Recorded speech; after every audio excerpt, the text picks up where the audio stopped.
Bismillahirrahmanirrahim. Assalamualaikum warahmatullahi wabarakatuh. Pemirsa yang dirahmati Allah, marilah kita simak ceramah dari Ustadz Dasar Latif dengan tema Inilah penyesalan saat di alam kubur nanti. Sebelumnya marilah kita bersolawat terlebih dahulu. Allahumma sholli ala Sayyidina Muhammad wa ala ali Sayyidina Muhammad. Selamat menyaksikan. Seorang anak manusia dari dilahirkan sampai sekolah dan akhirnya sarjana, hidup di kota Makassar, bergaulnya di kota Makassar, hidup sehari-harinya di kota yang ramai ini. Akhirnya mendaftarlah dia pegawai negeri. Setelah mendaftar pegawai negeri, ternyata dia ditempatkan di pelosok kampung di Papua. Tidak ada listrik, tidak ada sinyal, dan dia harus tinggal di situ bertahun-tahun. Maka dia pasti stres. Saya saku. Nah, teleponlah orang tuanya. Tidak bisa kah di sini, Pak? Setengah mati saya di sini, tidak ada sinyal.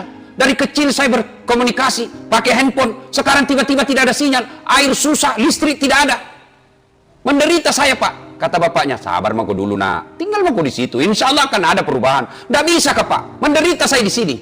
Setelah dia menderita, akhirnya dia putuskan, sudah Mi, biar mak saja pensiun dini. Lebih baik saya tinggalkan ini pekerjaan gajiku yang cuma 5 juta, dari saya penderita 24 jam. Pulang mak, kata bapaknya, pulang mako Palek. Saudaraku, merantau, pergi kerja, ternyata di tempat kerja tidak menyenangkan. Bapak masih ada pilihan. Apa pilihannya? Pensiun dini. Polisi ditugaskan ke Papua, di sana orang baku tembak-tembak. Tentara ditugaskan ke Papua, ternyata juga tidak nyaman di sana. Bapak ibu masih punya pilihan. Apa? Pensiun nak, berhenti, ada apa?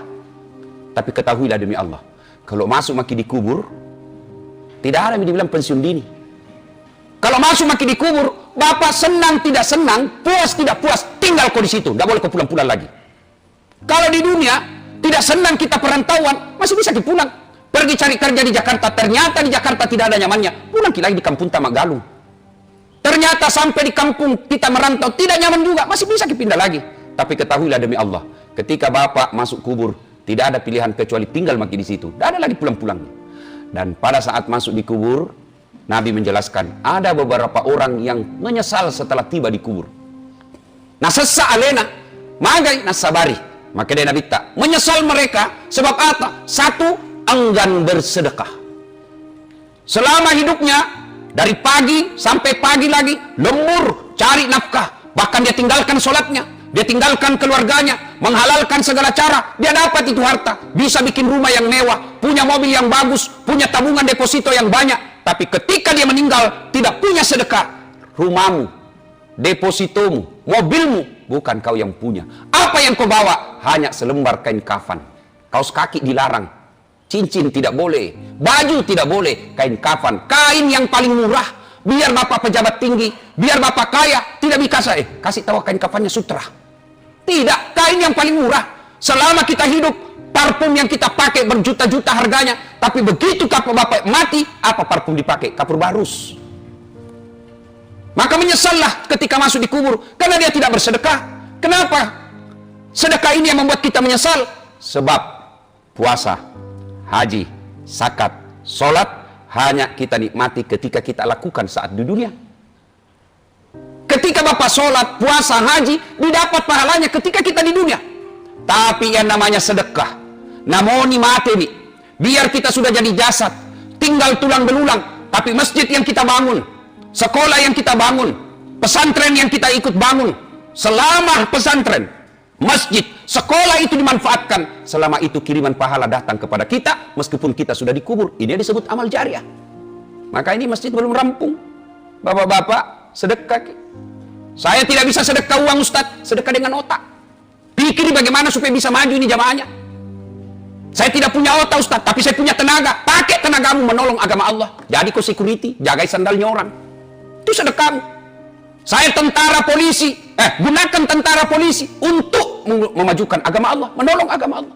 Saya bukan tentara Ustaz, tidak tahu nggak pintar, tidak tahu uangku. Apa partisipasiku? Jangan kau banyak bicara. Diam kau saja.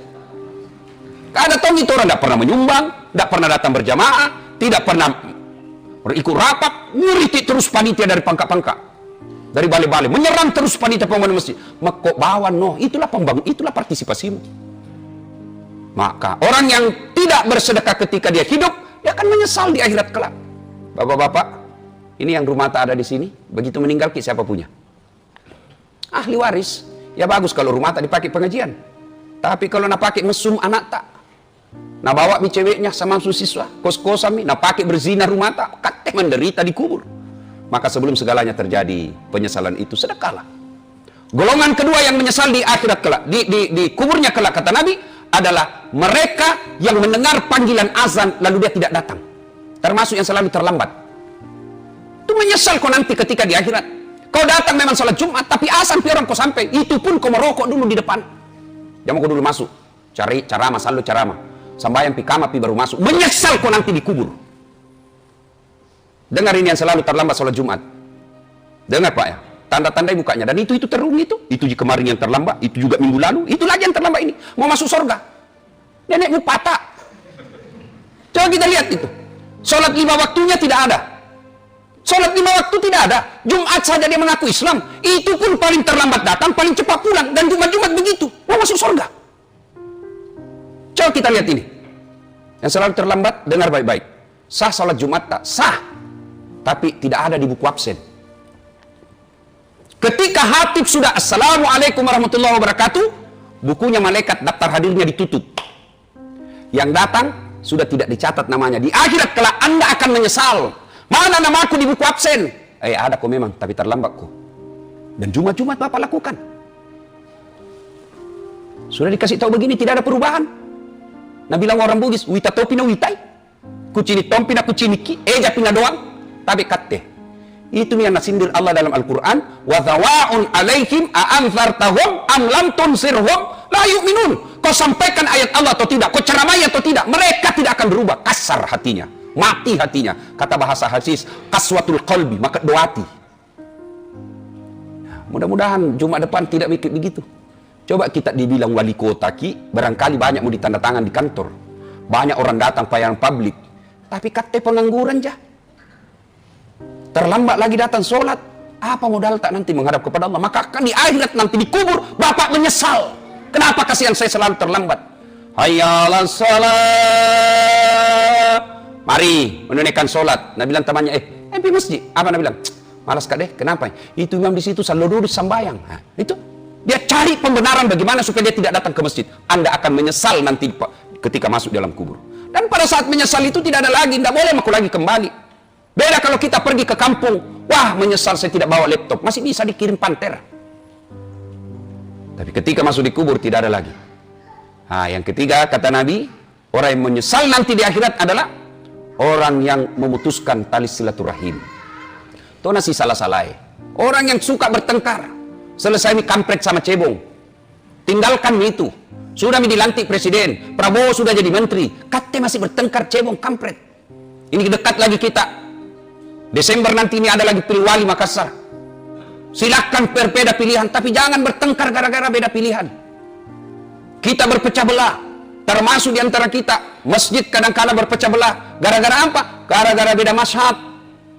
Zaman saya kecil kalau orang berbeda mazhab tidak bertengkar, tidak ribut di medsos. Kita salat subuh, Allahu Akbar. Ternyata di samping tidak kunut, tidak diprotes itu. Langsung jadi saja Allah, tidak kunut di samping Muhammadiyah. Itu saja dibilang dulu. Sekarang baku maki kita di medsos. Seolah-olah kita beda nabi. Sama kiblat tak, sama akidah tak, sama 2 kalimat syahadat tak. Masa gara-gara beda mazhab, beda sudut pandang, kita saling memaki, bahkan akhirnya tidak mau datang ke masjid karena dia tidak setuju dengan pendapat ustadz yang ada di masjid itu. Orang yang memutuskan silaturahim di akhirat kelak akan menyesal. Dan sebelum itu segalanya terjadi, maka penuhi sekarang ini. Kalau Bapak yang tadinya malas bersedekah, pulang ke sholat Jumat ini, sedekahlah. Yang selama ini masih selalu terlambat sholat Jumat, minggu depan kita lakukan. Datang lebih awal, selesai sholat Jumat, jangkit juga langsung pulang. Dia mungkin nanti itu yang paling terlambat datang, dia juga itu cepat pulang nanti. Dia begini ya. Tanda-tanda beda, itu paling terlambat datang, begitu Assalamualaikum langsung lompat, dia tonji itu.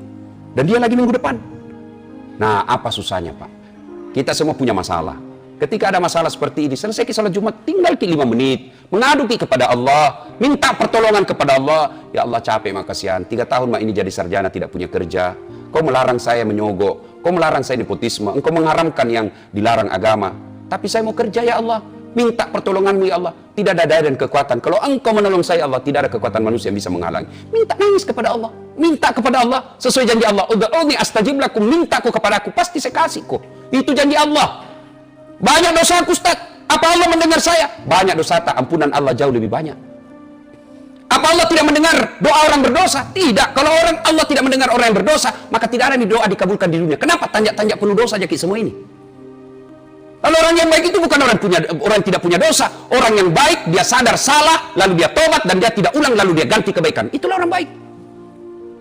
Kita baru tahu bahwa orang yang terlambat sholat Jumat tidak masuk daftar. Tobat sebentar. Ya Allah, ampuni saya ya Allah.